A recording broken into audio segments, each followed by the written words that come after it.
You are now tuned to BS3 Network.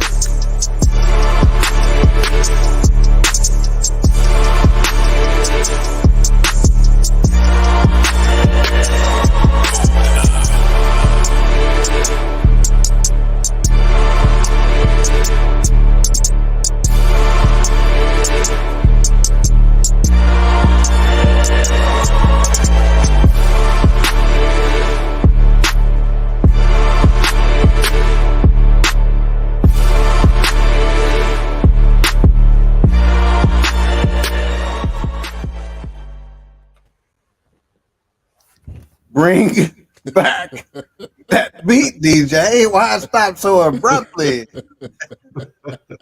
Like we didn't pay our bills or something. Right. There you go. Hey, there you go. Somebody got a plan in the background. Who is? Oh, that's me. Surprise, surprise. Hey, that's good. I like that. I'm going to do that every week. Welcome to the Forecast. We review movies, films, documentaries a completely different way, 4 different perspectives. The 4 of us are back together again for this final episode of High on the Hog, Feeding the Culture. This is available on Netflix. If you have not seen it yet, you are doing a huge disservice to yourself if you have not seen this. No doubt. I got a season 1. This is season 2, and this is going to round it out, the last episode here. So thank you, everybody, for tuning in tonight. We do this every week at the same time, 8:30 Central on BS3 Network, also on the End of the Bench, and also on the Forecast YouTube channel and BS3 TV on Roku. So as we always do, we just kind of go around the room and see how everybody's doing. Doc, I'm gonna come to you first. You weren't here last week, and also you were boots on the ground with an accident on 80 today. I mean, you were like Ted Koppel out there. Yeah, Sean Rabb. Sean Rabb, there you go. Fox 4 News.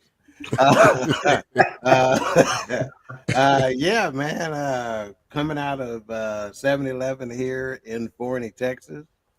Which is just off the highway, just off the feeder road, frontage road, as some folks may call it, the service road, depending on how old your pawpaw is. Yeah. Drinking my little old blueberry Slurpee, without a care in the world, and all of a sudden I hear this bang, look up, and see a plane spinning out of control. Wow. Yeah. It looks like a small Cessna. That wasn't the brand of it because the KRLD reporter told me that he found out the brand and stuff, but I couldn't remember what he said. But it's a small 4-seater, and spun out of control, landed on his belly. The wing stopped it from flipping over. It did not appear that there were serious injuries. I can't confirm that, but it did not appear that there were serious injuries. And needless to say, cars start screeching all over the place because there's a plane in the middle of the highway. Of course. And start running to the scene to render aid and whatnot. So, yeah.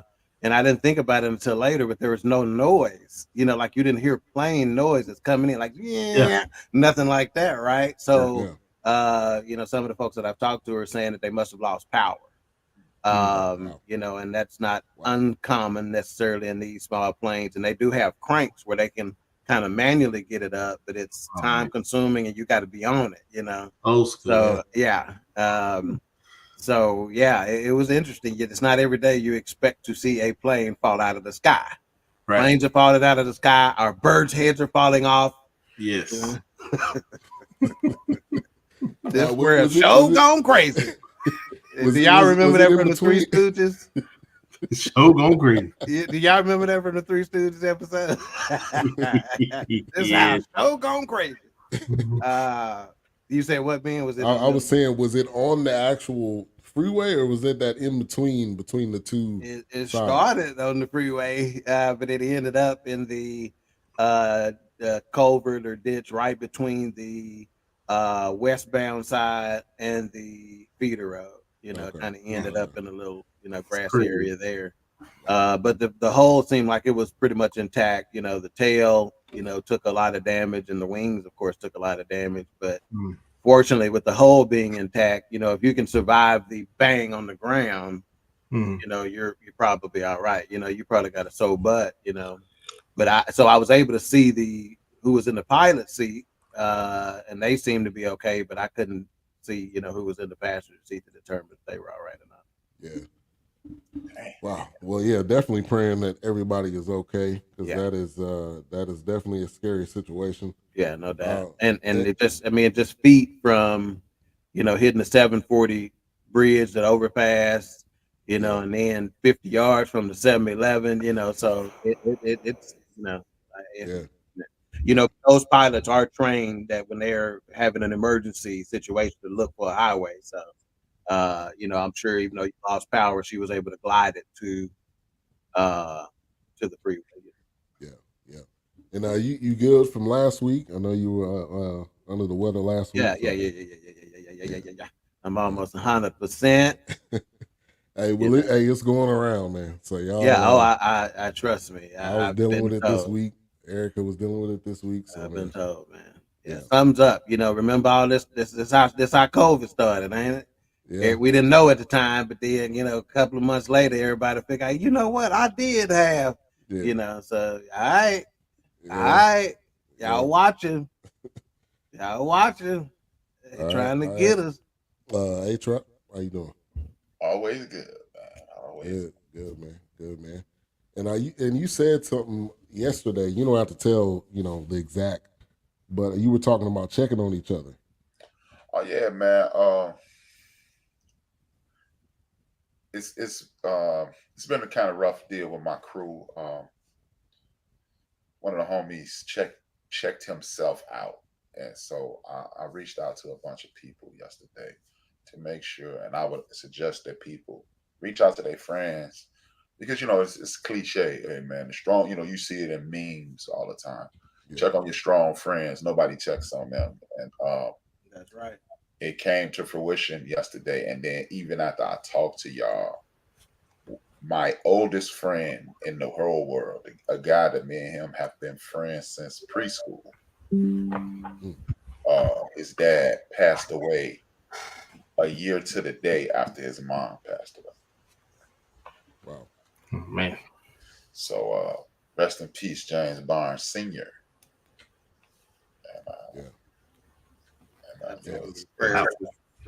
It's crazy because his parents died on my mother's birthday. Both of them. Wow. There's a lot of similarities and pain and hurt there. Yeah, right. Yeah, Buck a good dude, because we call him Buck. Buck a good dude, man. We have literally been friends since we sat next to each other in preschool, Head Start, 1st through 8th grade, and then we went to the same high school. Ironically, never had another class together. That is crazy how that worked. Yeah, that is crazy. Because like in Chicago, you can test into any high school in the city.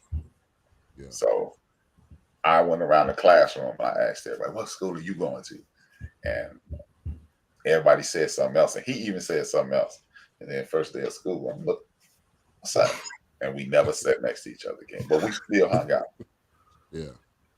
Hey, but I definitely agree with that. Check on your people, man. Family, friends, enemies. Shoot them a quick text, man. I know you don't like me, but I'm thinking about you. Wow. Wow. Hey, you send an enemy one and be like, I hope you don't respond, but I hope you are. Yeah, I hope you're all right. Sucker, I hope you're all right. Yeah. Wow. All right, that was, hang on, because A-Trap mentioned something that is very old school. I wonder if kids do nowadays, but that was a big deal in middle school when you were trying to find out what high school your friend was going to. That was a big deal. Like when choice of school forms came out and stuff like that, and trying to negotiate with your mom and them. So it all depends on your school district, whether you had choice of school or if you were zoned.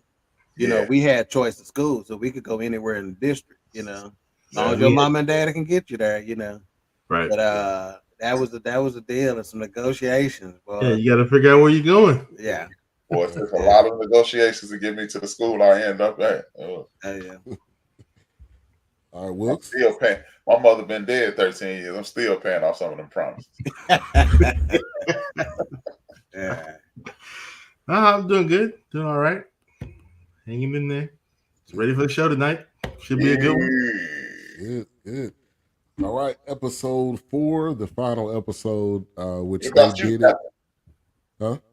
What about you, Captain? I'm good. Just getting over this, what I don't know, whatever it was, The 2-letter thing. sickness.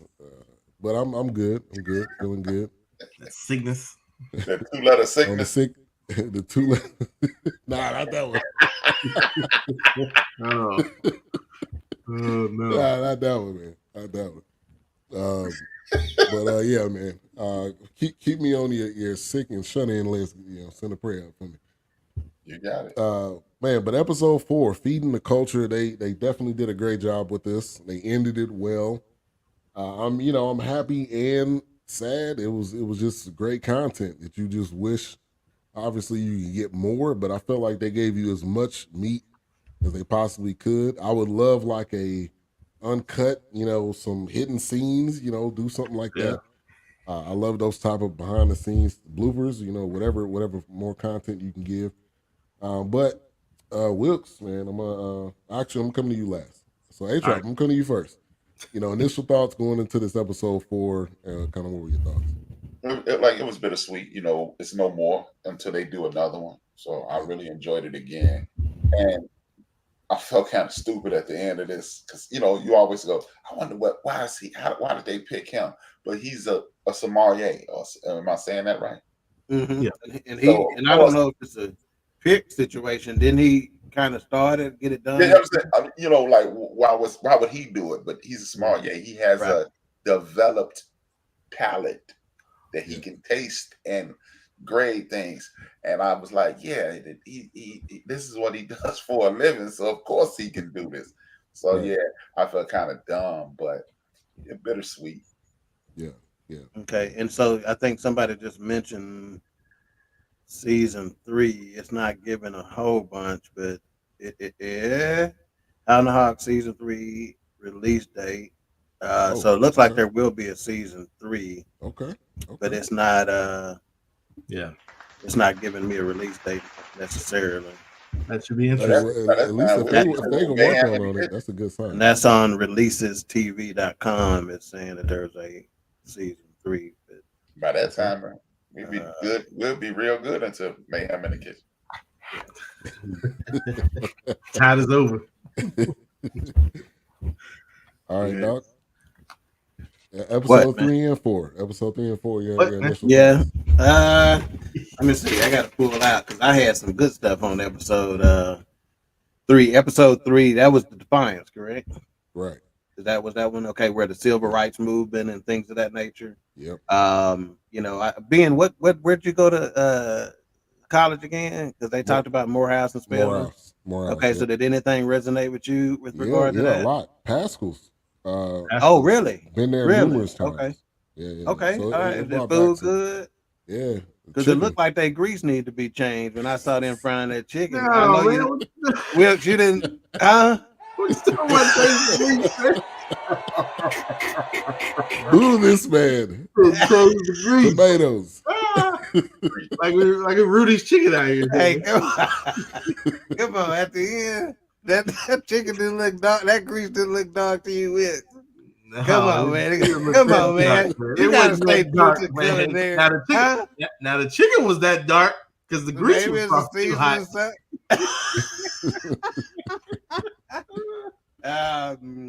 But yeah, so I really dug it from the standpoint because I thought about that earlier, but from the standpoint of the civil rights movement and how you had to get all those people fed. Even when we did the other documentary with it was a movie with the guy, the LGBTQ guy. Yeah, there you go. When they talked, I feeding all those people. Like they only talked about, okay, we're gonna do box lunches. We're gonna, you don't really think about that kind of standpoint, but food had to be center in terms of the civil rights movement. You just don't really think about that very often.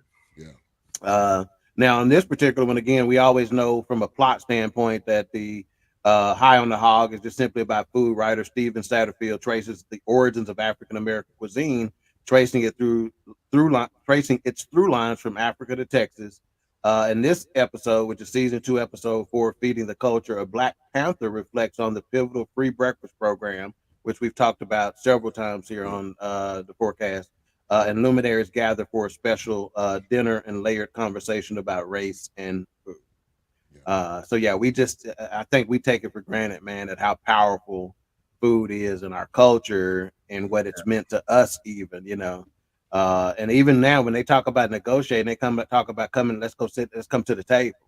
Right. And you got to think that stemmed around food, that a lot of negotiations, a lot of settlements, a lot of feuds got settled, at the table, breaking bread. When you break bread with somebody, that's such a high honor, to say, I'm gonna sit and eat with you, so I just think we take that for granted. Yeah. What's good, CJ? Make sure to follow CJ's YouTube channel. I think it's CJ Plays. Go ahead and put that in there. CJ, do not play it at work. Turn that volume down, or you will get this last game, the way Buffalo Immediately. Curbs don't beat the brakes off them Cowboys, Right. especially. Right. A couple of quotes to your point, Doc, was food can create home wherever you go. That was That's Nia Lee. strong, super strong. And the other one, never underestimate the power of the table. Like that's huge. And that's exactly what you're saying. That table can be for any type of conversation, meeting, right, disagreement. You put some good food down. I mean, y'all may still fight, but you can eat that food first. Yeah. Even in some of the movies, H-Rap had talked about possibly giving some thoughts on some movies that we had watched this year and some favorites and whatnot. And one of my favorite was I think it was called You People with Eddie Murphy. And even then, they said, what you gonna do generally when you meet somebody's parents? You're gonna try to do it over a meal, one way or the other, Right. because that seems to calm the situation a lot of times, Right. Now Roscoe's was the wrong place in that situation. Right. Well, that was just one of them. That was that wasn't with all the parents. That was with just him meeting the parents. Yeah. But you're right. Yeah. All right. Looks. Yeah. I think this episode was great. I mean, especially just hearing about how once again, we kind of led the charge on building communities by taking care of one another, and definitely with that through feeding kids and parents, and next thing you know, we're feeding the kids, but then the parents is kind of jumping in like, oh, wait a minute, they doing groceries too, they're giving away groceries, the food bank. So in a sense, this episode was really, really big, and I just can't help that it didn't really dawn on me from the first season, but the more and more I watched this, I noticed that we just had a lot of vegetables in our background. Like a lot of beans, a lot of just different vegetables, from pumpkin to radishes, onions in there, bean, grains, rice. Of course, obviously, we know beans and rice. They made a comment about that in here. But this episode is, once again, it's like a bookend. Yeah, there's something to plant-based diet and our people, that's for sure. Right. Yeah. Right. You can't watch this and not question. Right. Oh, absolutely. Your diet, And it wasn't even called that. It was just called, we were eating off the land. Right. Whatever it was we grew, or farmed, or we ate. So yeah. Now they started off in LA, and so LA County has over 90 community gardens, which that's a huge I noted that too. Yeah. Alone in itself. Yeah. And immediately they went to Martin Gordon, and I'm gonna pull up a picture of him because he kind of kicked it off with talking about the Black Panther Party, and we know, A-Trap, you said this numerous times that was the start of the the free food program that happened in schools. So definitely wanted to show him some respect here. Yeah, and say the entire name. A-Trap is the Black Panther Party for self-defense. That's right. Okay. And they talked about that as well, and why the Black Panther Party was started, and how they corrupted it, and how they propaganda changed the narrative of what they were about, and with this free breakfast program, which turned into a free lunch program as well, how once the government saw that this was an organization tool and how well organized the stuff was, they took it, and institutionalized it, because they wanted the positives off of it. Right. Yeah. And A-Trap, I'm gonna come to you, but I wanted to mention because I got pissed off for a minute because I'm like they do like everything else, they steal it, but he said something. He said forcing a power structure to do what's right. That's a good thing. Mm-hmm. So I kind of had to step back, like he's right, even though it was formed into something else, and we're kind of the afterthought. The main goal was to feed the kids, and that's what happened. So, but A-Trap, if you want to touch on that. Yeah. Well, it was a dual purpose. We tend to think of Black Panthers and guns and things of that nature, and yelling and screaming in the community, political organization. But they were what they did, and as we've said at least 100 times, as we've reviewed these 4 episodes, food is the key to bring people metaphorically to the table. Even like what I was thinking when Doc was talking a second ago, I was thinking about I cannot think of the movie when Boston George, what's the name of it? He was a drug dealer. Whatever. But even Ray Liotta and Johnny Depp said it. Okay, I know which movie. Yeah, I can't think of it. Wasn't it Black Tuesday? Wasn't it, or something like that? The mafia. They kept playing Black Sunday all throughout all that movie. Black Betty. They kept playing that song. But Black Betty, yeah. But I can't think of the name. But I know what mafia. From the feds, he kept stopping by the crib. Blow. Yeah, he kept stopping by the crib. But to answer your direct question, what I was hoping they would go one step further, because the Black Panther Party self-defense, they were talking about politically organizing, but they would use, as we've said again dozens of times on this program, they would put food out, and that would bring people in, and they would educate them civically. Yeah. Second thing is, as you just alluded to, gotcha. The thing that I was really hoping he would say, but I'm cool with it because this is why we have a program and this attracts people to us. The WIC program was started by the Black Panther Party self-defense, and that's exactly how it morphed. Okay, we're gonna enhance food stamps is what they was calling them back in the day, and then now you have young mothers, young underserved parents who can't afford milk, cereal, and things of that nature. The WIC program is ushered in by them too. Another thing, and then this has nothing to do with food, but ramps for disabled people and Braille on the elevators, Black Panther Party self-defense. So as you stated, you had to take a step back, and it is, think about it, that's the purpose of the Student Nonviolent Committee, Coalition Committee, the Southern Christian leadership, and the Black Panthers. Y'all not doing what we want us to do. Y'all not doing what we want y'all to do. We're going to raise hell, and then y'all going to do it. Take credit for it. Who cares? But people getting helped, and that's the key. Right. And you said that, you have these people in political positions, and you say, you're not doing nothing for us. But if you're not telling them what you want to do, or you're not rising up, like you said, then how they going to know, how they going to make action? Because they're not going to do it willingly. It's not going to be like, I'm going to do the best for the people most of the time. Some people don't do what you expect, they do what you inspect. Yeah, right. and I'm gonna tell you I'm gonna make a plea to parents out there. If you ever catch your kids making fun of somebody on the lunch program, please correct that issue, because there were probably a lot of people who needed it, who didn't go, who didn't get it because they were afraid of, being talked about, so please, if you catch your kids, make sure you let them know that that's beyond those kids' control, and whatnot. Just have a conversation with them about it. As dumb and as silly as I was in school talking, I didn't cross that line. Probably because I was wondering why the hell my mama didn't try to get us on the, I'm like, hey, this $1.20, but back then $1.25 was my lunch money every day, and it made it. I mean, I'm talking about did what it needed to do. Right. I wasn't hungry. Right. Number $1.25. Yeah. But don't think I didn't look at them meal tickets and think to myself, "Ooh, I bet you them eat good though." Man, look good. Them little blue tickets killing it. Ain't no more corn. We got pizza. Right. The lunchroom gravy was all right, man. Yeah, it was all right. Hey, the pizza day, man, that bread, I don't know what type of pizza that was, but that square pizza on pizza day. Yeah. And they had the that apple crisp.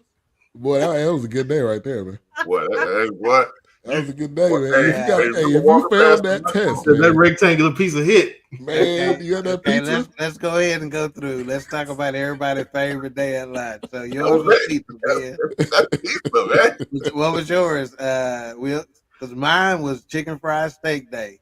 You got chicken fried steak, mashed potatoes, gravy, and they had that chocolate pie, man. What was that chocolate cream pie? Chocolate cream pie. That was my day. I didn't fight. I didn't misbehave. I ain't do nothing wrong on that day. I was about best behavior that day. I like the Salisbury steak with the mashed potatoes. Okay. And the peas and the carrots. You know? Cabbage fat about that. Man. I was like, okay. And chili day wasn't bad on Fridays. We had chili on Fridays. That wasn't bad. No. I would crunch up crackers and fries and everything else off in my chili. I'm the one who got Wendy's on this. Thank me.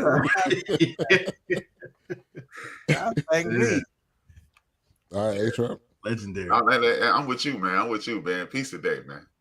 Yeah, man. Pizza day. That pizza that chocolate milk was the bomb. Man, that wiped away all wounds, man. You might get beat up after school. If a show ain't no better chocolate milk in the world than they served at school. I promise you. Oh, yeah. I don't even drink chocolate milk anymore. Yeah. CJ said them breakfast pizzas was hidden. CJ Young, man. We didn't have that. We didn't have that. You had a carton and cereal. That was it.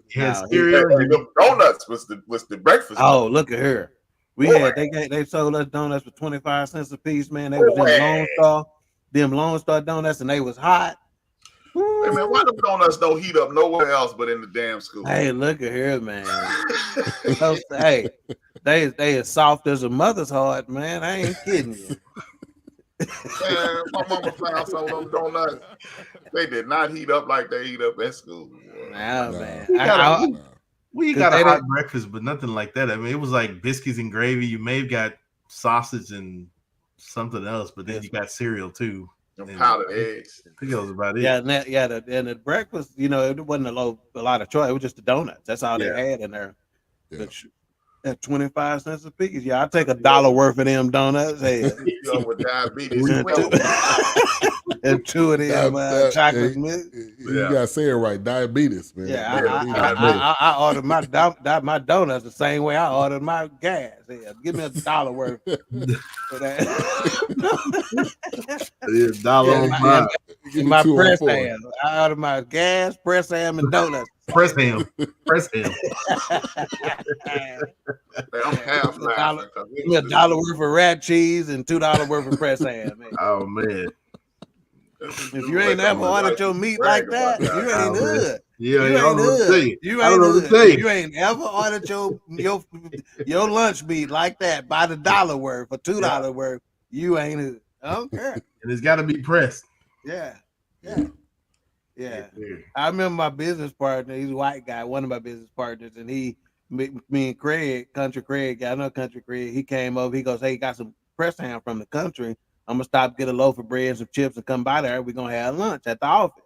And I'm let's get it. Yeah. So my business partner like, "What's press ham? What's that?" Oh. Now we had once he started biting it, we had to pull him off of it though, because he was killing it. But I never had it before. Wow. I mean, you got to think about how many people out there that have never went to a delicatessen like we done had a hood delicatessen Right. to get press ham. And if you went, they wasn't getting press ham. They was getting, Hell you no, know, press they ham. were getting boar's head and shit like that. You know what I'm saying? Come on, none of that they wouldn't get no ham. Yeah. Fruit ham. Yeah, because you had Stewart's right there on Lancaster, and then of course you had that's what I remember. My grandfather would go to Stewart's right there, and then when the Easy Shop was around, he'd get it from Easy. But that's we had a place called D's.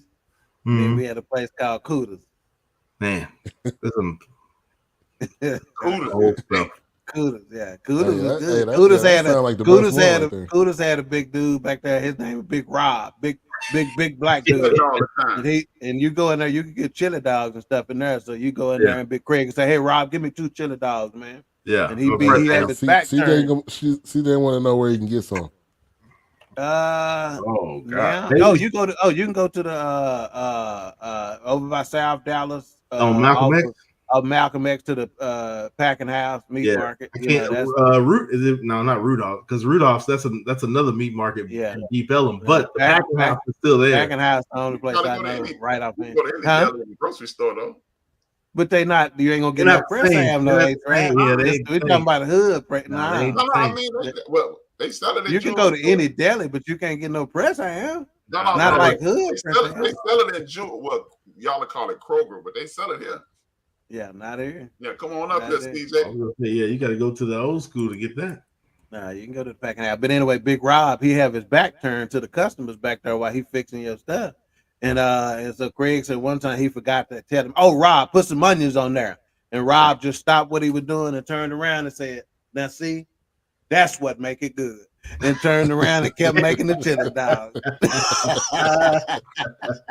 Yeah, man. That's one of the spots you gotta go to. Oh, W&W is still around, but that's down in right there in Hutchins. But W&W, that's another. But they do burgers in there too and burritos. But yeah, I'm sure it's a lot more places throughout Dallas that we just don't go to. Oh yeah, right. Frequent, yeah, because Rainbow Deli that's long gone, but that was right there.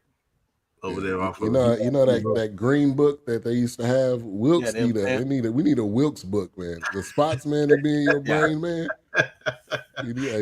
Trust me. Oh yeah, that's why we big man in the kitchen, because he can make something and say, "And this was just like at this joint." Yeah. That's usually how that goes. Especially that last post. This is on Facebook right now. Yeah. They mentioned Bryant Terry. He's a chef in Arthur. I wanted to pull him up. And this Arthur or Arthur? Arthur. Okay. Huh? Wait a minute. Wait a minute. He said Arthur at first, and then he said Arthur, where they know he said it like somebody Big Mama said. So then say it again, man. Use your Morehouse education in there and say Arthur the way you're supposed to say it. Arthur. He wants that R to be at the beginning of it so bad. All right, Brian Terry, and he grilled some eggplant, which actually looked good. Normally I wouldn't eat it, but it looked good. So have y'all ever had eggplant parmesan? Oh yes, yeah, absolutely. I have. Ben, it's not. I mean, I have. It's not like mine. You don't like it? Yeah. I've never had it before. Because I always pick the meat parmesan instead of the eggplant. Rightfully so. Wait a minute. I can get chicken, veal, or eggplant. No, don't give me that. Let me go. Veal. Put an eggplant to the side. I got one for you. Yeah. I used to be a vegetarian for like 2 years. Next time you get some eggplant, get you some seaweed. Mm-hmm. Season it up like fish. Yeah. Put some seaweed in some water, soak it overnight, and fry it. Tastes just like fish. Same texture, everything. I haven't tried it. I have to check that out.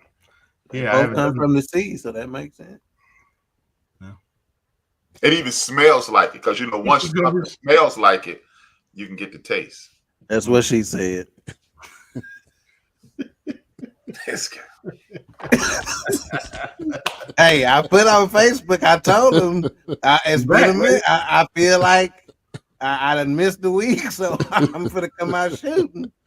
Now, Wilkes, have you heard of this guy, Brian Terry?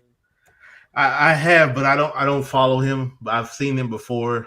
Like some of the chefs that I do follow, they've like done some collabs with him or kind of sat down one-on-one and talked, but I haven't like checked out any of his recipes. But that eggplant with the I believe he said peanut pesto, something like it that. was very That looked interesting. good too.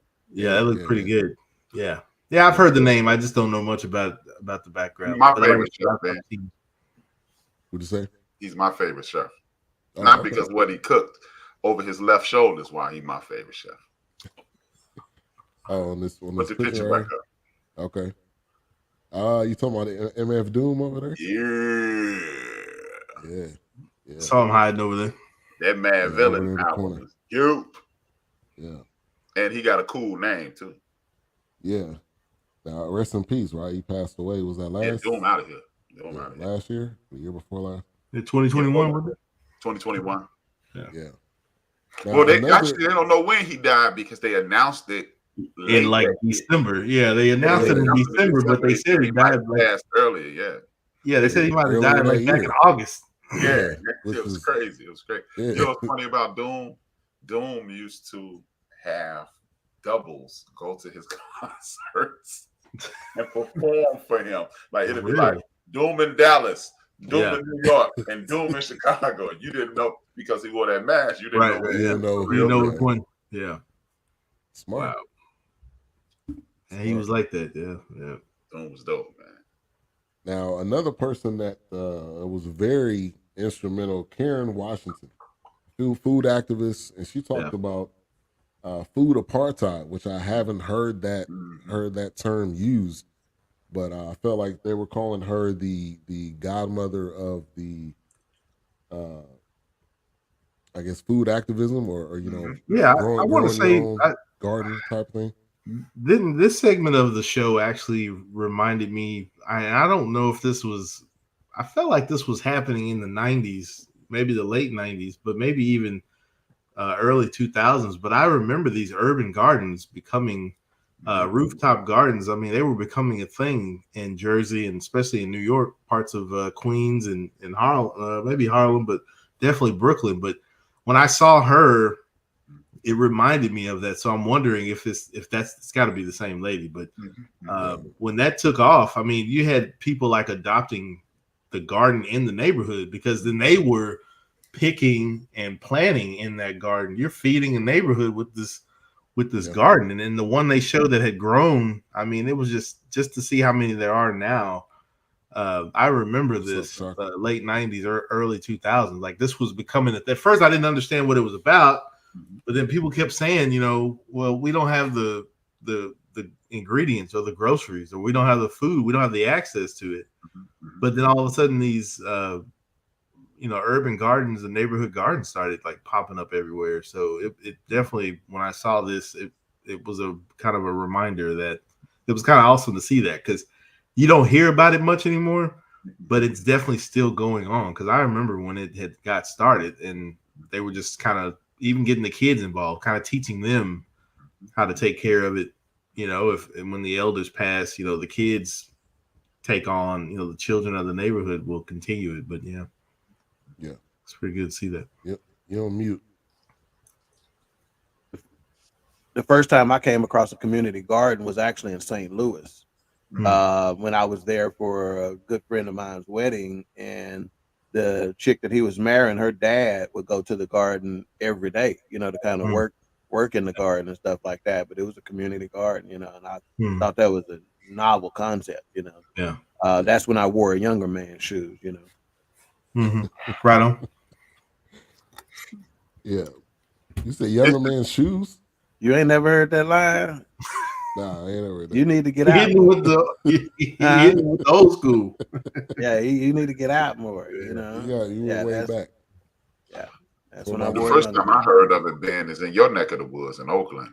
It's a restaurant that lives off a community garden. They even go as far as because they, you know, the meat from the scraps from the food, leftover food. They bundle it with other with the soil, and then it creates maggots. And they catch the maggots, take the maggots from the food, and go catch fish with the maggots. It's just a cyclical situation, So and they're it's using everything. Yeah. What's up, Terry? Yeah. I think I saw it. Yeah, go ahead, H-Rap. Oh no, no! So I think I saw it on a Netflix documentary. It was pretty dope, man. Yeah. I mean, they recycle everything. It's just like from plate to trash to earth, back on the plate.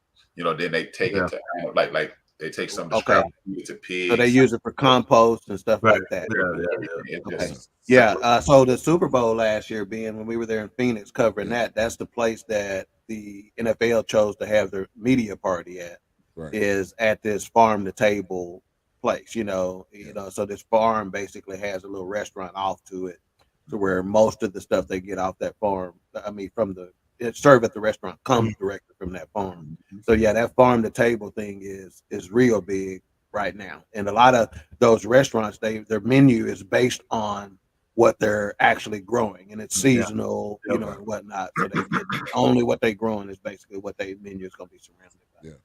And I mean, that's been the theme in this whole second season.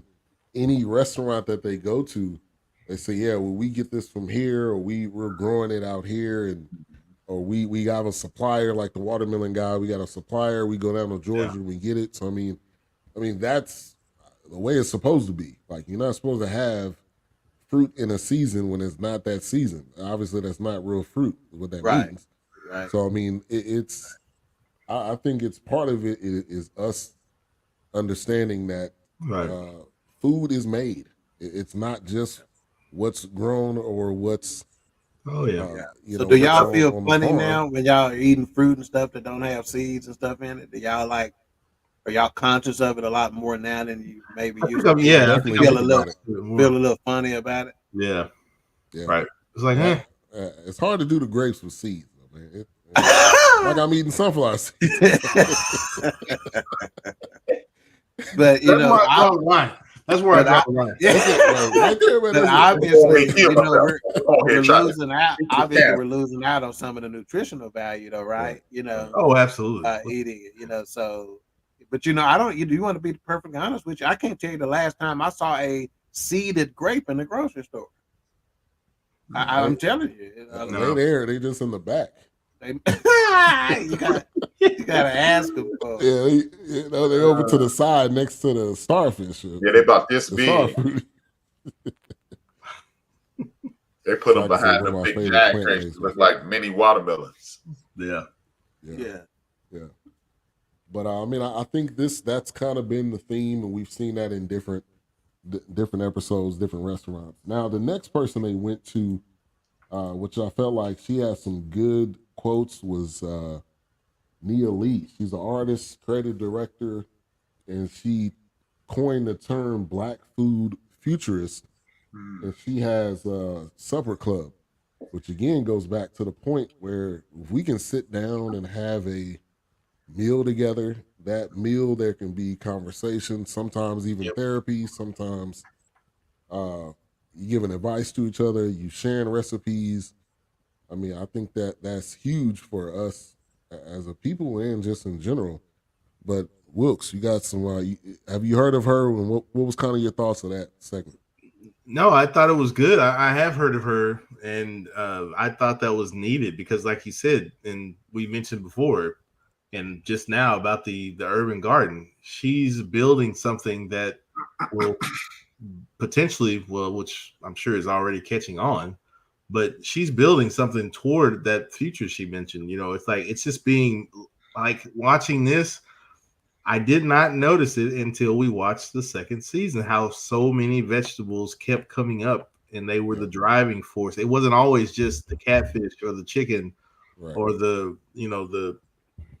whether it be a pork loin or it be a lamb or whatever the case is, but vegetables were always the driving force behind the dish. And with how she's incorporating different things in her cooking and, you know, just trying to build something almost like I guess you could say maybe a well of knowledge of these things that she's putting together, because it's like, well, this is my recipe, but you might need to tweak it for your health benefits or whatever the case is. But the blueprint has been laid, and I thought it was pretty awesome. And I think that's what's great about cooking, because you can just we talked about having the power of the spoon. You know, the table, yeah, you come to the table to talk about things and discuss it and get them done. But the person that yields the spoon, you know, they have the power. So, you know, that's one of those things where she can build that. Yeah. That was pretty awesome. Yeah. Anybody else want to touch on that? No, he hit everything. Yeah. And they had the rice, peas, That's what she said. shrimp, and yes. edible flowers that she had on that picture. Yeah, the edible flower. I love to see that too, because that's very big. And the pansy, and because again, this is where the LGBTQ community was getting involved in this whole thing, right?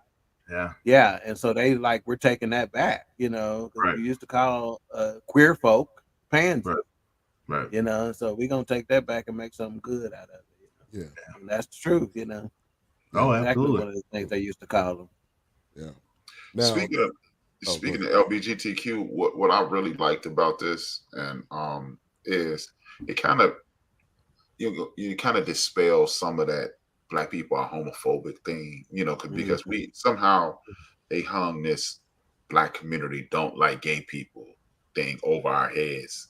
And I've never lived in a community anywhere. I've never been anywhere, whether it's been down at the school, whether it's been in the hood, where we were just running off gay people. You know what I mean? I've never lived in a community where the gay dude wasn't one of the most popular people in the community. Yeah. See, this is my this is you're 100% right, H-Rap, and this is what I think is the case. Is that they misunderstood our banter. Okay, they don't understand. See, we in the Black community, we score on everybody. Nobody is immune from scoring. I don't care if you LGBTQ. Blind, crippled, I don't crazy. care if you handicapable. I don't care if you the grandma. Everybody gets scored on. So you probably heard us scoring on one of them and thought, you know, that don't mean we got nothing against you. In fact, if we talking about you, this is how I used to say it. If I fucks with you, I fucks with you. Right. You know, so if I'm messing with you, if I'm scoring on you, if I'm clowning on you, that means you generally some of my favorite people, you know. So you know, I think it just got misunderstood because they hear us doing that talking and they assumed it was in a negative content, and it wasn't. Right. Yeah. Most definitely, yeah. Because like I said, like every neighborhood I've ever lived in, Ben can attest to it. Like they acted like gay men at Morehouse was a secret, and it wasn't no secret. No, I mean, definitely wasn't no secret. Yeah, it wasn't no secret. But I remember when it came out about 14, 15 years ago, they acted as if it was like nobody knew. I was like, nah. And like Doc said, it was this dude, F-word Tone. It's like 15 dudes in the hood named Tone. So he became F-word Tone, you know. That was his name. I mean, we were too ignorant to understand that was offensive. Yeah. We knew it was offensive in a kind of like the N-word. Yeah. But it was almost like an embracing, and then on the west side, where all the thugs are. This dude, one of the coolest dudes in the hood was this dude named Papa and Sissy David, you know. And that was just their names, you know. It wasn't like you Izzy. No, it was just like David. Like which David? Sissy David. And then on the north side, F Tone. You know, it was like it was nobody was like, hey man, don't bring that dude around. Nah. You just knew. But it's this one instance that me and my man Bud, it's this gay cat. He's very popular in the neighborhood, me and Big Illinois neighborhood. And my boy Macy was like, hey man, you going to Brian's house? And I was like, he didn't invite me. And me and Bud standing there, Bud's like, don't even ask me, he didn't invite me either. So later on in the conversation, after Brian walked away, We was like, hey man, how you gonna ask us to beg the gay dude to come over his house? Like, no, if he didn't invite me, I ain't coming. You know, I ain't right. come over to your house. It's like, nah. It's like, nah, man, we get it. Yeah, and I think part of it too is because we at certain times we didn't understand or you don't agree. I mean, that doesn't mean that it becomes a hate thing. I think sometimes that those lines get blurred. So yeah, and we all got somebody as a member of the LGBTQ community in our family. All of them, and if you're using this whole religion thing to alienate them, shame on you. If you use a religion, you better not have ever told a lie, stole nothing. Shame on you. Yeah. Shame. Shame. Somebody did it. All right. I think the difference between this episode and all the others is Shame food. Shame food. It is, but I threw it in there. Hey, it sounds like shame. We let it roll, man. We let it roll. Remix. But they had a musical interlude in this one, which they didn't have in the past episodes. And this was this cat right here, Triune, and he had Wiser Than Ever.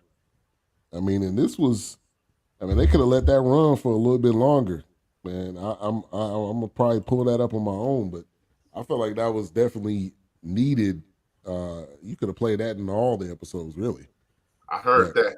Yeah, I was about to say, I'm coming to you. I'm sure you heard that. They made you hear that one. I was like, how could he not? Right. I thought they he was Black Thought made a segment for that one part. Yeah. Yeah, I thought he was Black Thought initially. Yeah, he was. He definitely was coming with it, killing it. Yeah. It's great soundtrack. Great soundtrack on this. Yeah, really. I was in one track on the soundtrack. I feel like I'm a part of the show now. It's a single. Single soundtrack. That's all right. Spin that single, the EP, baby. Yeah, keep playing it. Keep run them numbers up. But I'm gonna put that up one more time. Triune, Wiser Than Ever. 38 cents. Yeah, go check that out. Let me ask Wilkes on them Black Eyed Peas. Well, they were different kind of peas. Were you familiar with the different variety? Yeah, they had green, but they had some other color. They had it was kind of red one or something, reddish kind of purple. No, that's what I said when they had the farmers market downtown. That's why I was saying I had never seen so many different beans and peas. I'm gonna have to start going there because it was because when I was growing up, I saw stuff. I was like, I never even heard of it. Like, of course, my grandma, she didn't buy those, but just to see them in those different colors, and then to see the green, the peas they're Black Eyed Peas, but they're green. It's just like, man, this is in the black rice. That stuff just. But I want to try them just to see, and I'm gonna prepare them the same way based on what I know. You should, but I want to see what the flavor profile is. Is it, how different it is? Yeah. Now that I can't.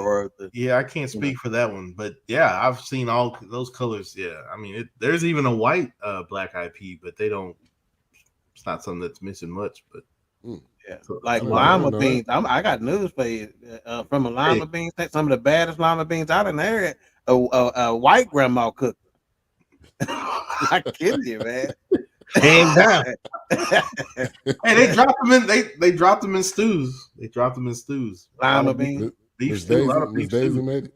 Yeah. Wow. Miss Daisy. Wow. That's the first name. Wow. Miss Daisy. Wow. Navy beans. Yeah. Butter beans. All right. So this guy right here on the right, Patrick Clark, the first Black James Beard winner.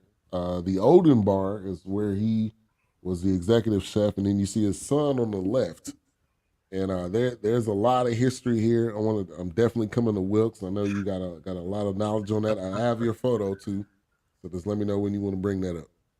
Yeah. So with Patrick or Chef Patrick Clark, I think I've mentioned this. In this, we were actually reviewing something else, and I brought up his name, and I don't know how we got there, but I think I mentioned this to H-Rep. I was saying, like, growing up, you saw the the Wolfgang Pucks, and you saw the Julia Childs and Jack Pepin and those people. But there was this show called, I think, Greatest Cooks in the World or Greatest Chefs in the World or something like that. And it was always kind of like just going around the world, whether it be North America or Europe, wherever. But they had this one segment with Patrick Clark on there, and that was the first time I had seen a black chef. And when I saw that, I was like, man, this guy is making great food. He's an executive chef. He's got things that are still techniques that are still being used today in the culinary world. I mean, it's like some of the stuff I saw him do, it was just like, man, I've never seen that, because you would think, oh, well, that's typically everything has to come from French kitchens, and that's not the case. They even had a brother in this episode where he said he's not professionally trained. Right. And that, my ears perked up there. Hey, you don't, I mean, and that stuff right there, it goes a long way. But so anyway, there was a dish that he had made, and I had to recreate it because it was great and I enjoyed it. So I guess, Ben, if you want to share that photo. So that is actually, what's that? No, I said, okay, come on. So that's actually Patrick Clark's coconut halibut, or I'm sorry, horseradish mashed potatoes with a horseradish halibut, but they did not have. You're actually supposed to use a different fish, but they didn't have it because it's always kind of hard to find. And the chive oil at the bottom. So, and then the fried crispy leeks on top. But that is his actual dish that they showed it in this segment where he's actually about to plate it. And I thought it was pretty neat that they showed that. And so I had to recreate that just for him. So I enjoyed making it. That looks good. I smashed that right there, man. Yeah. Now what's them sticks? Put the picture back up there. What's them sticks across the top of it? Well, that's what they call an over elaborate plating, but those are just regular chives you would put on your baked potato if you that are not chopped up or whatever. They're not chopped up. So I ain't seen it. You chiving, man. Nah, man, I wouldn't chive you, man. But I enjoyed it. How long ago did you make that? That right there, I actually made that in the summer of this year. Appreciate you, A-Trap. I really enjoyed making that. Chive turkey. You know what's so sad about this? Is it's such a dad joke, and we're getting so much laughter out of it. It's like weak, man. We're like, it's like no good at all. Just can't help it. You can't help it, man. You can't help it. So it was great to see his son Preston Clark kind of take up the mantle and do his own thing and make his own way. That was pretty serious about it. And they talking about how they what's most important for them is that other black chefs get the opportunity to be hired at nice restaurants around town, like even Michelin level restaurants, around town and stuff like that. So I thought that was key. Anytime somebody has other people on their mind besides them, they like we trying to be this good, so folks will give other people opportunities, man. Right. And one thing Preston Clark mentioned was the importance of seasoning. And Dawkins and Wilkes, I want y'all to tap in on that. Whoever want to go first. The funny thing is, I had never done this before, and maybe I have seen this before, so it was something that I definitely forgot. But Doc, every time he gets down to that last bit of barbecue sauce in the bottle, you got to add your little water in there and get the remnants out of there. Did you see me do that over here? Yeah, I did. I did. And I thought about it the other day because I was making not butter chicken. I was making a coconut coconut lime chicken, and it calls for chicken broth. Well, in the bottle, I had a concentrate and then I had a non-concentrated one. And so I poured some water in there and kind of shook it around. I had to get the rest of the bouillon out of there. I was like, that's for you, Doc. That's for you, man. That resonated with me, man, because think about it. It is what there's even been movies that talk about it. We remember the Colin Kaepernick documentary that we did when he went over to their house, yes, you know, to the black people house for the first time, and he's like, "Oh my God, this is so good," you know, right. that it's because it has season on it. So this is not something that is not known, as far as I'm concerned, country nationwide at the very least. You know, is the difference between the way we season things and the way other folks season things. Now, I think we're dangerously close to going overboard in some circles. If you pay attention to some TikTok videos and some Facebook videos and stuff like that, they go, okay, wait a minute, you're going a little too far with it sometimes.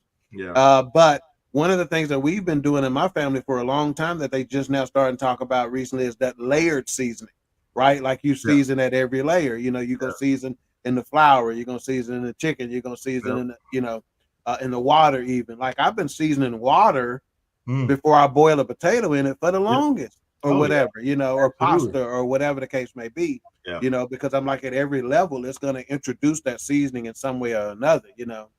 So seasoning for us and for him to say that was our advantage. That's our, that's the gap with our cooking. Yeah, you know, the fact that we got a handle on this, you know.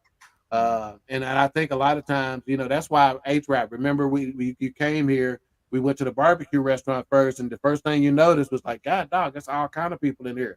I promise you, our European brothers and sisters, you know, our Caucasian family members, when they taste it, they are on it. Oh, you know, they are on it, you know.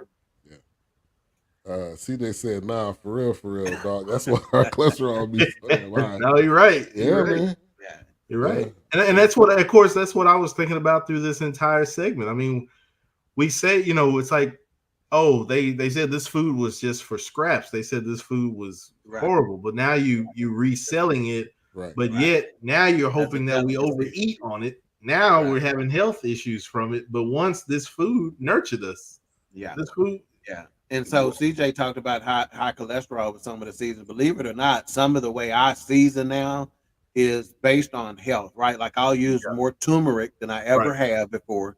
Like I'm seasoning with turmeric all the time now, which is an anti-inflammatory. I'm seasoning with cayenne quite frequently, even though I'm not trying to get the heat there. But cayenne is for you. Yeah, but I'm trying to get it infused into some of the foods and stuff like that. Just as every time I think about it, you know, it's not necessarily because of the flavor profile, it's because of the health benefits. Exactly. I think A-Trap was going to say something. Speaking of health benefits, that could tie directly into the thing that Ben has mentioned on several occasions.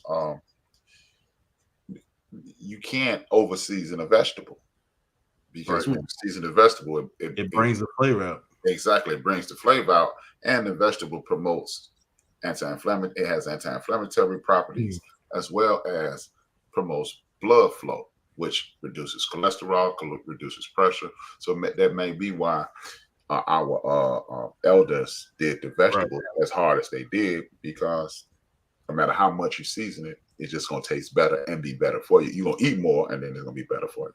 All of a sudden, I got a taste for some greens with some hot sauce, man. God, hey, greens and hot sauce. You better not eat it with no fork. God, I better not eat it with no fork. Why not? Now you eat greens with your hands, man. Oh, what notes you taking? Okay, eBay. You know, Deacon Dale called me that, right? Who called you that? Deacon Dale calls me that. Go to my Facebook page. And anytime Deacon Dale, somehow me and Ben got a homeboy named Dale. He lives in Baltimore.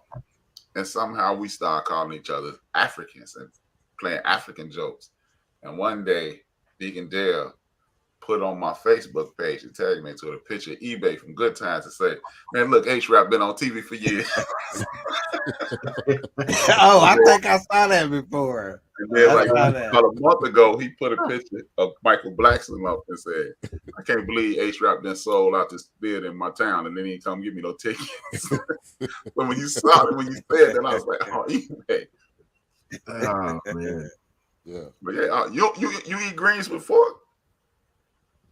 Yeah, man, I don't use my fingers, man. Y'all use, huh? What? I never heard of it. What? Eat greens with your hands. Picking them up with the hands. Nah, man. Fork. Nah. Thank you. Oh, hang You on. use fork too, Wooks? I do. No, man. Yeah. Oh, I got Fork, to. you get the metal taste. You get the metal taste with the fork. Break up the cornbread. Eat it with your hands, man. Ask your granny. Ask your mama. Yeah, I'm sure they did a lot of eating with their hands. More grits, dummy. No, but just really great. Just great.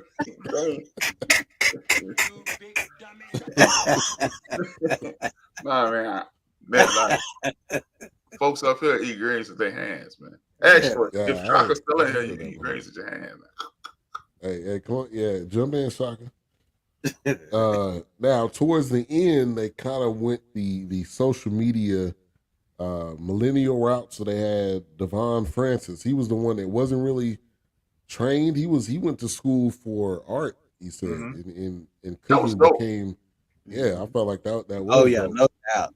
And they had the social media aspect, so they had the guy there that was doing the filming, and he was kind of like showing the hot spots. Social media chef, man, and not trained classically and whatnot, man. That is so off the chart.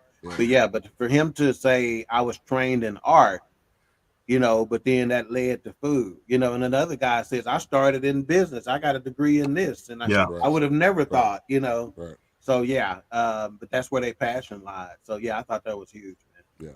Yeah. And I don't remember the guy's name that was the kind of the social media guy, but he was basically saying, support Black food if it's good. That's right. Promote it because nobody's gonna know unless we are the ones that push it and give it that. He said it doesn't matter if it's 5-star. It don't matter if it's in the hole in the wall gas station. If it's good food, I'm giving you a review. I'm sending folks to it. Right. Yeah, but the guy named Keith, whoever it does his reviews, something like that. Yeah, something like that. The guy who originally he got a show off of it. They used to go. He's a big guy who used to go do stuff. He got a Burger King. Yeah, he got a Burger King commercial off of it, and got a show from him just doing food reviews all over the place because how funny he is. Yeah. Netflix he got a Netflix series. Yeah. I think it's Dame. Is it Dame or something Damon. like that? Crunchy. Yeah, something like that. Yeah. But I'm saying there is definitely opportunity there, and I think it's creativity. Yeah. It's creativity. It's raw. It's not. A lot of it is them just being real and showing what they enjoy. Yeah, and your boy from Diners, Drive-Ins, and Dives, he just signed his second 3-year, $86 million contract. Second with food. His second one. Wow. 3 years. He's still doing new episodes. Guy Fieri. Yeah. Oh, there's always places to go. There's always. So now I'm sure that 3-year, $86 million is. From not only the diners, dive-ins, and drives, but also his grocery games and some other stuff. But not only is he doing that, he got to deal with Carnival, where his restaurants or his burger restaurant is on the cruise ships and stuff like that. So again, it started out with a chef who all of a sudden I'm just gonna go to restaurants, start tasting folks' stuff. Right. I mean, hell, we've done trips based on going to the places that he, like road trips. Our express purpose was let's take the route that is going to be where he got his food. Makes sense. Yeah, absolutely. And shout out to Dallas restaurant Smoky John's. No doubt. We've all been there, and they have been. If you've eaten the turkey leg at the State Fair of Texas, in all likelihood, you have eaten the Smoky John's. Yeah. Big shout out to them. He made a chicken ceviche. Was that right, Wooks? Yeah, which is different than the actual seafood. Normally, it's a seafood, right? Yeah, normally it's seafood. Yeah. What was your thoughts on that kind of? No, I mean that's what I said about cooking. I think as long as you don't. Well, some people do, but I guess in my head, if you don't stray too far from, what the recipe was intended, you can always substitute like most people do if they don't, they have a seafood allergy or. They can't get down with the seafood, maybe a ground up turkey or maybe a ground up chicken, stuff like that. It's just like with like beef tartare, but they also do a fish tartare. Or it's one of those things where you can just kind of. I love the creativity because you don't have to stay in that one spot. It was like the one dish they had with the he said he had the coconut just thin, and we all know coconut can get annoying sometimes if it's too much of it. Yeah. So a thin slice of coconut, infused with another element or acidity. I mean, it's one of those things where it's like, man, the ingredients can be they can be manipulated, and you can get some flavors out of it. And like Doc said, the layering of those flavors. Yeah, and I don't like fish tartare or beef tartare, but I like tartare sauce. That's what she said. Oh, sorry. Yeah. Try not feeling that one. Yes. All right. So at the end, what y'all felt was perfect. They had the dinner around the table. They had with all of the different. I didn't get all the names, but I know they had Ghetto Gastro. Man, look them brothers up, man. They got stuff in Target. I don't know exactly what it is. It seems like a collective, but it seemed dope. They had that. They had different chefs. They had Dr. J there. So I mean, I felt like that was a perfect ending. Obviously, we've been talking about the table. So after basketball, he got into cooking. I knew that was coming. I knew it was coming too. What a layup. When you said Dr. J, I thought you were going to say something about Larry Bird. You know it was coming. Yeah. Well, the audience may not have seen the show, so you gotta say, it's bound to be. I know CJ was thinking it probably. I mean, how can you not? You gotta watch it. I don't think he ever said what her name was. He just said Dr. J. Yeah, maybe Dr. he said it in the first season. Yeah, because she was. They say her name, but they refer to her. Dr. J. Yeah. But that meeting around he probably the table, can't finger roll like he can. It's true. Yeah. Now, when she showed that garden, which was kind of a story through our ancestry, I guess, if you will, that was powerful right there. Yeah, showing the cotton and showing the tobacco. Yeah. I think that's in New York. And that's another thing we don't get enough credit for is tobacco farming, and whatnot. A lot of times when you think about slavery or sharecropping and all that other kind of stuff, cotton is a big player. But tobacco was a big player too that we don't. All right. And her breaking down that, right? Yeah, the breaking down that maroon people. Yeah, man, that was fun. My family, like I said, picking cotton for my family, like my ancestors, my mama picked cotton. Right. Period. Yeah. And she can tell you all about, you got to fill up these croaker sacks and, how your hands going to be tore up because you got to separate the cotton from the, like literally, like in my house, I don't know if y'all noticed it, but I actually have some cotton here. Right by the door in a little, stand or decorative situation. But I did it because I wanted to say from the cotton field to here, Right. So it's an homage, so to speak, to where we came from, to be perfectly honest, but a constant reminder every time I walk through the door. This was built on the backs of that. And I don't know if my mom, I'm pretty sure we don't, but we had a cotton ball. It was still, it was rough. It wasn't even like snow white like you would expect. It was like had a little tin, like a brownish tan, little white tint. But it's rough, man. But it's just neat to see that, she even gets emotional. I remember one time we were driving to Indianapolis to see my something. It was a college graduation for my twins or something like that, and we passed this cotton field, and she transformed, mentally. She was like, look at that cotton field, and she just stared at it. Yeah. Like the entire way through it, and then they got these big machines out there now that are designed to water the fields in a way. And she's like, when them things first got out there, they were scared of it.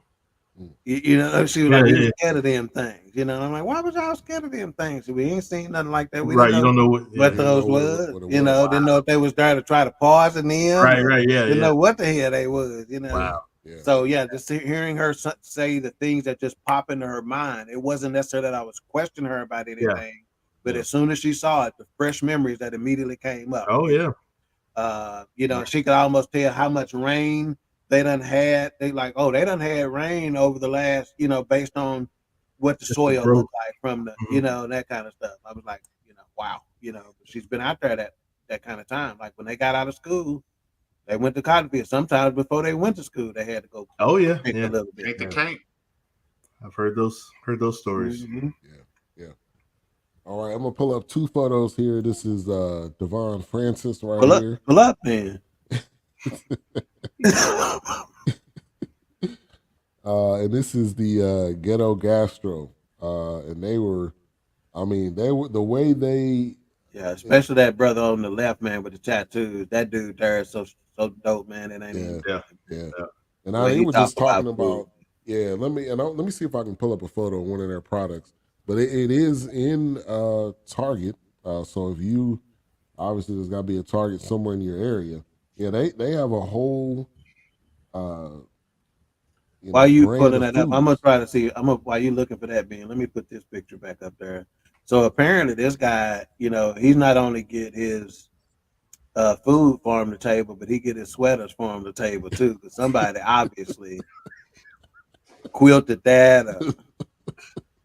His grandmama did probably. Oh man! I told you we score on everybody. We don't care. We give you props, but if you family, yeah, man. Peppermint patty. Somebody crocheted that for him. Yeah. Well, he got it from Waldo. That ain't crocheted. Might have borrowed it from Waldo. Took time on that one. Wow, Waldo. So here's their whole line of products, and it says Black Power Kitchen. Oh yeah. They got some doggone toasters, some doggone Pop Tarts. Syrup. Oh, now I want to get the pancake and waffle mix. I want to get the syrup. Yeah, and it says like strawberry waffle. Black Power Kitchen on the side. Check them out. Yeah. Sweet potato waffle. Oh man, look at that, a PB&J toaster thing. PB&J back there. Yeah, let me go to Target in this month. Hold on, don't take that down yet. Don't take that down yet. Yeah, I'm gonna have to check them out. No doubt, man. But they were just really breaking it down, and I just love to hear them guys talk. If they got a podcast, I'm probably gonna listen. Yeah, I need to see if they got a podcast. Yeah, Ghetto Gastro. Yeah. Okay, I love it, man. And they didn't they talk about even taking the word ghetto back, right? As well, and how that was, you know, has a negative connotation. Right. Yep. Just like we talked about plantation, and a lot of these words that have been used to demean us. It's to inject that self-hate and make you like, if we can't destroy you, then we'll just let you self-destruct. Right. But you'll just implode. A buddy of mine actually came and said something. I didn't realize he had watched the episode, but he was like, man, when y'all talked about the plantation, man, he goes, that was powerful to me. You know, to hear y'all talk about that and how we look at it differently, you know, and we don't know how many things have been manipulated for us, you know. See, from a spiritual standpoint, your mind is the number one battleground. See, the enemy has no real power, right? You know, he comes like a roaring lion. He really has no teeth and no power to physically harm you, but he can mentally harm you, and this is where he goes to do his battle at. So if you keep control of that, you can kind of stave off, you know, the wiles of the enemy, so to speak. But you know, hey, think about how many things have been manipulated, man, in terms of, and how many how times we look at them. Yeah, and it's 2 times now I've heard them mention how we were told these foods were just scraps, or these foods had no nutritional value, no connection to us. But in actuality, it was like we brought it with us. You didn't know how to grow it. You couldn't even tend to your own land. So I mean, it's a part of us. It's ours, you know. And like she said, you know, where now you take it, you're putting on that plate's $100. That plate's $85. Right. You know, it's like what? Yeah, and your body will tell you certain man. Sometimes when I eat fresh fruits and vegetables, man, my body literally responds to it. Like Yeah. you can feel your body respond to it, man. Sometimes even water. If you hadn't had water in a minute, when you have water, your body responds to it. It's almost like your cells come alive. Like, okay, that's what we need. You know, y'all go get it. You know. Yeah. Right. Absolutely. Yeah. All right. Man, another great series here of High on the Hog. If you haven't watched it, go ahead, go back to season 1. If you haven't watched this at all, and we're definitely looking to whatever's coming in the future. So let's get to final thoughts and Mike rating. We're going to go to A-Trap first. Culture, community, history, taste, artistry. Pretty good. I like that. That's How long good. did you practice that, brother? That boy good. That was good. Well, good. Pretty good, eBay. Oh. All right, Doc. IMDb, unfortunately, they didn't rate the individual episodes. They just rated the series. And the series got 7.7 out of 10. IMDb, Google 90%. Again, for me, it's a 5 micer. You know, every single episode, both seasons, they just are giving, man. You know, whether you are a foodie or whether you are not, which we know our culture, we foodies, man. We spend money on food. Oh, we will travel for some food. So I promise you, look at this. It'll probably inspire you to make some small changes to your diet and cooking at the house and stuff like that. You want a dope date night? Try a new recipe with your old lady. God dog it, man! What you doing, A-Trap? That's the international sign for something else, man. Hey, he said bump the cooking. Hold on, you have been demoted, sir. You're going to the basement. You're going to the basement, sir. Usually you don't go there. But God Almighty, what got into you? The last show of 2023. It took us this long to infiltrate him, but we have. But yeah, hey, one of the dopest date night. You know, you and your old lady once a month get a new recipe and y'all cook together. You know, I promise you, man. Take it from me. Hey, that's what we calling it nowadays, you know. But yeah, so regardless of what your standing is in the kitchen, check this out, you know, and absolutely, it'll be well worth it. Yeah. So I'm gonna go to Wilkes. I'm gonna go to you last. Obviously it's a 5, man. I think this got better. It's hard to get better in a season 2. There sometimes is a drop off, or there is that was a throwaway episode. They got lazy. They didn't get lazy. They hit you every single episode with more. Leaves you wondering where could they possibly be going next. Right, you know? Exactly. And they killed it again. So it's definitely a 5 for me. And I think there's so much meat in these episodes that you'll get a lot out of it. And I think like you said, Doc, I mean, you may want to try some places, you may want to change some things, it'll definitely change your perspective. And food is a lot more than just food. That's I think the biggest thing it's trying to tell you is it's not just what you eat. It's more to it than that. So, well, hey, think about this. There's a whole new saying to "you are what you eat." Yeah, a whole different connotation to that now. Yep. Absolutely. We are that rice. We are that black beans. We are those greens. Macaroni and cheese. Let's not get into name calling. You are what you eat. Oh wow. Wow. Oh God. I used to have a go-to joke for that in high school. I just leave like that. leave it there. Yeah. We'll just bring it up to the line. All right, Will. Yeah. Of course, I was reluctant to give it a 5 in the beginning, but they've all been a 5, definitely for me. And some of these chefs are from my, well, one of them definitely was from my childhood. Just to see Patrick Clark was pretty awesome. Just thinking about my grandmother through this, because how, like I said, and I've said it before, going to the farmer's market was a field trip for me. I mean, just being around different fruits and vegetables, and didn't know what all of them were, but just being there and seeing those fresh foods and knowing that, my grandmother's getting the ingredients, she's going to cook something, or her sister, my aunt, my great aunt, I mean, she's going to cook something, they're going to prepare something, or I'm helping in the process. But yeah, I have to give it a 5. I like the mention of how we're just kind of getting back to putting it on the map again and regaining some of these names and regaining some of these ingredients and these dishes, because like I said, you've taken it and turned it into like $30 plates at a 5-star restaurant, things like that. You're putting baby fresh in front of baby fresh picklings. I'm like, right. Come on, man. You just they picklets, man. They picklets. Like, stop. So right. It's just little stuff like that I noticed. But no, I enjoyed it. This is in my wheelhouse. Just the memories as a kid, just all those things like that. But hey, when you put the word "moist" at the end, hey, man.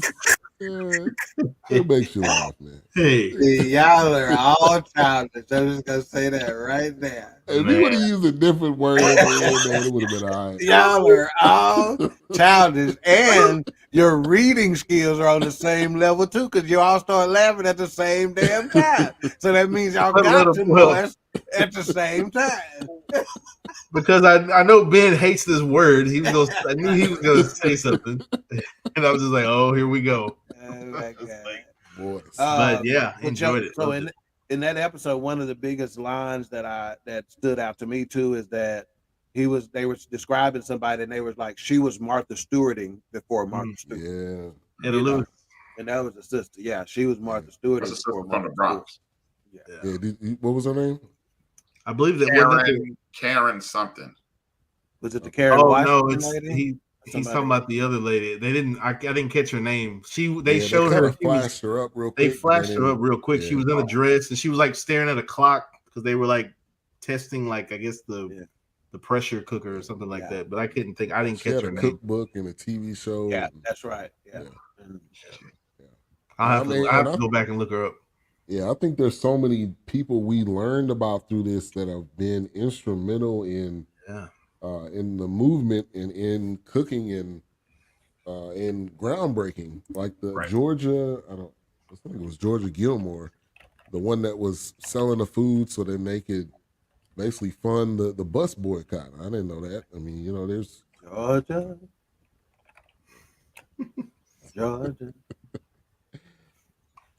All right. So it's a 5 across the board. So that means you have to watch it. It's mandatory. You know my policy. Netflix getting a little strict. But, go ahead and create that email. By now, if you ain't got Netflix, come on, man. Yeah, Netflix cracking down, man. You tripping, man. I don't know. All right. What's coming up tomorrow on the End of the Bench? Well, it's an episode called Build and Destroy. Build up the community, destroy lies and propaganda. And it's an episode called Fight the Power. There's a couple of instances that I'm going to highlight. One of them,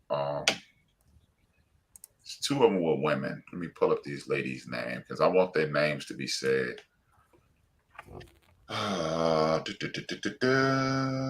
of them named is Brittany Watts. Brittany Watts is currently fighting for her freedom because she was 22 months into a pregnancy, went to the hospital, and they told her, look, Brittany's nothing we can do. Your water has broken. Your child is not old enough. You're going to have a miscarriage. She went home, and like most miscarriages, it was released from her body while she was on the toilet. She not paying attention. She flushed the toilet. She is incarcerated currently for where is it? Lady with the plunger? Huh? Was this lady with the plunger? Maybe. And mutilation of a corpse. That's what she's incarcerated for, because they, and the sad part is, in the state of Ohio, there's a pamphlet that they are supposed to give you. And the pamphlet literally says, in the event of a miscarriage, you can either flush it or you can flush it out. She didn't even realize it came out. She went back to the hospital because in a miscarriage, you traditionally, a lot of people continue to hemorrhage. Mm-hmm. And the people at the hospital broke the HIPAA laws, and they got her arrested. The police literally went to this young lady's house and took the toilet out of her house to try to prosecute her. So, lady right down there with y'all in Dallas, she has been incarcerated for 4 years. Well, not in Dallas, in Texas, Oklahoma. I'm sorry. Brittany Parlow. She's been incarcerated for 4 years. She's fighting for her freedom because true indeed, she had traces of methamphetamine and marijuana in her blood, but that it was proven that she hasn't. That didn't affect the miscarriage that she's having. And there was another lady. Okay, I don't have her name. But this woman, she's in Texas. Her cells haven't developed. And she went and got an injunction so she can get an abortion. Because basically she has a clump of cells in her body that's never going to develop into a human being. So it's really putting her life in jeopardy. And good old Ken Paxton said, no, you need to carry the baby to term. Yeah. And the reason that may be the same lady that I think her last name is Rowe or something. She had to go to a different state. Yeah, young lady in Ohio. Watts is from Ohio as well. But a young lady from Ohio left the state and went to Indiana. The thing about Brittany Watts is this. It's the sad part. Brittany Watts is trapped in a system. She was prosecuted before the law was changed. And then the lady in Texas who's fighting right now against Ken Paxton, she is a victim of a variation of the Fugitive Slave Act because someone snitched on her for getting this injunction. And this is the reason why I have been fighting against Ice Cube. I've been fighting against Tariq Nasheed and other celebrities that are saying, hold your vote.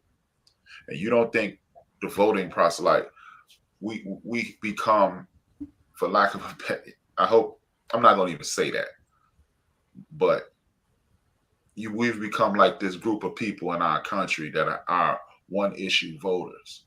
If Joe Biden he's pissing me off with the Gaza thing.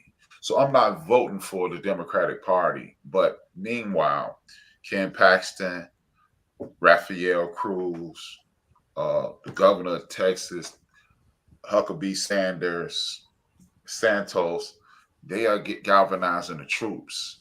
And they have, I predicted this for the last 12 months. I predicted the reversal of Roe versus Wade. I predicted the attack on the 1965 Civil Rights Act. I predicted the attack on the Voters' Rights Act.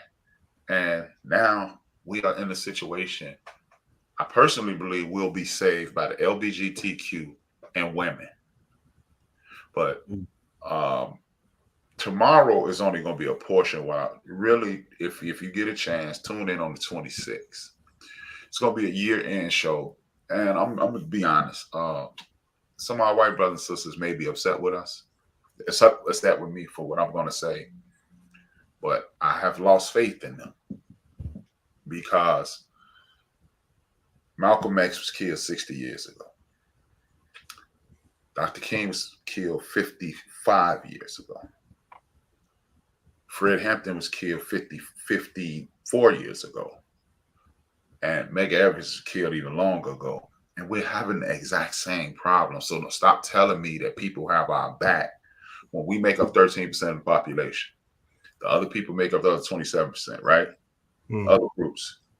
And if our good old fashioned brothers and sisters from other countries, our European heritage, they were really behind us, we wouldn't have these problems.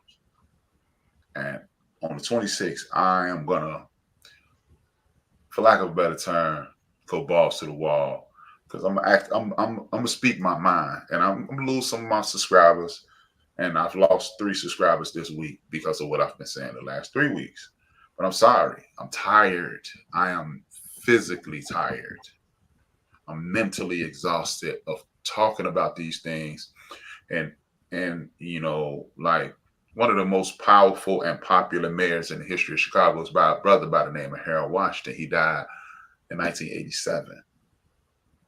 And his actions are having backlash on the current mayor, who's also a black man. And my community here in Chicago, they are all on, I understand that the propagandized conversation has been, we let Obama get off and didn't ask him for anything. But what's happening now, you have several mayors throughout the country who are receiving backlash because, we ain't gonna let you get away like we can't let Obama get away. But, and I'll be quiet after this. 2 mayors ago, Larry Lightfoot was the last mayor. Before her was this man named Rahm Emanuel. Before him, he was a man who was part of what was called a machine. Harold Washington busted up the machine. He made it so if you are black, you would have a black state rep, a black alderman, a black, black representation. If you were Latino, if you were Polish, he helped people get into position. And now everybody's angry at Mayor Johnson. At something when Chicago was made a sanctuary city by Harold Washington. I understand we got to hold, Wilkes even quoted me, we must hold every politician's feet to the fire. But we had a mayor 3 mayors ago, Richard Daley, who sold away the rights to parking meters. It's this thing called the Skyway here. It is the fastest way to get to Indiana. At least 300,000 people cross that thing a day. Those people pay $10 each way. Wow. And you sold the rights to that for the next 20 years. Yeah. But y'all on Mayor Johnson, because the people who have migrated from other countries and Chicago's a sanctuary city, y'all really tripping. And I'm going to go into that next week. But tomorrow, it's called Fight the Power. And talk about Katie Cox. That's the lady's name. I did have it written down. Katie Cox. She's the one who's literally had to file a lawsuit because she has a dead clump of cells in her body. And it's not even a dead clump of cells. It never formed into a human. And she's fighting to get that loose. And we got people who are one-issue voters. Oh, I don't like abortions. I don't like gay people. So I'm going to vote the other way. So, it's just... Tomorrow is going to be the preamble to the last day of the year. And again, I know I'm going to lose some people. I'm going to lose some relatives more than likely. I know I'm thinking of some relatives who are not going to watch my show anymore because I'm going to call people out. And I'm tired, man. It's becoming dire. We're going to get through this election next year. And this is a nationwide issue. If black folks don't get their act together, people are going to be treating us like they treated other groups called minority groups in this country. And we're going to be at the bottom of the rung. We're going to be on the bottom rung of the ladder. People are going to be literally stepping on our heads to get where they want to go. Like, I really appreciate Sister Karen from the Bronx using the term, and I've heard her on the Karen Hunter show, food apartheid. A desert is a natural thing that was created by nature. When you don't have grocery stores and fruit stands and like that, produce stores, that is a choice by people in city government to put you in that situation. They make statements like food deserts, and there's impoverished and underpaid communities. Explain if we live in impoverished and underpaid communities. Explain to me why banks continue to lend other communities money to open up stores in our community. That would be a openly failed proposition. I'm going to give you money to open up a business where nobody has money. Right. Being programmed into believing we're not or less than. And again, that's why I'm going to attack it tomorrow. I'm going to lose some subscribers. 2 fingers, 1 word. I get it. I'm not here to make friends anymore. My people are getting their asses handed to them. And I have to speak up. So, yeah. Tomorrow at 6 p.m. Central, tune in. The End of the Bench Media on YouTube, as well as on Facebook. We got a Queen and King tomorrow. No, sir. The Queens, and I'll go ahead and make this announcement now. They worked so diligently throughout the 2023 year. I've given them a winter break. You know, really, I've carried them in 2023, but Wow. I'm gonna go ahead and give them a break the rest of the year. So they're on winter break. So, yeah, shout out to the Queens. All right, and this will be our last episode of the year. We'll be back in January. Ain't nobody come to see you, Otis. January the 8th. So we'll be back on that date, 2 weeks. And thank you for your support this year. I mean, we've hit even bigger numbers. I think we've impacted more people. We've done more impactful films and documentaries. Appreciate you, brothers, and we'll be back. Yeah. And the BS3 Network group on Facebook is growing at such a pace that it is just amazing. So y'all continue to do that. Continue to, hit your like and subscribe button. We need your support. Again, Anthony Lansdowne, also known as Illinois. All right. Nathan Ramachandra, Clinton Killian, Terry Little, Sean Clinton, Vince Wright. We appreciate y'all for your like. The sports governor. Yep. The one of 3 black people in Minnesota. That's right. Besides the one on the Vikings. Anyway. On the Vikings? No, I done been to Minnesota a few times. Some black folks in there. And Josh Dobbs is Hector Villanueva's twin brother. Yeah. Neither one of them got eyebrows. All right, we're gonna get out of here. Charlie Villanueva. Show sponsored by Share Alternatives, and we're gonna close it out on their commercial. Shout out to my guy Carlos. You can check them out at the Farmers Market, and they're there every Saturday and Sunday. So we'll see y'all in January. Peace.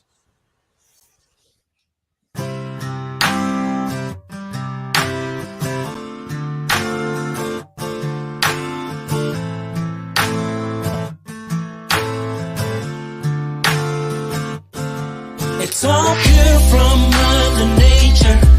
It's all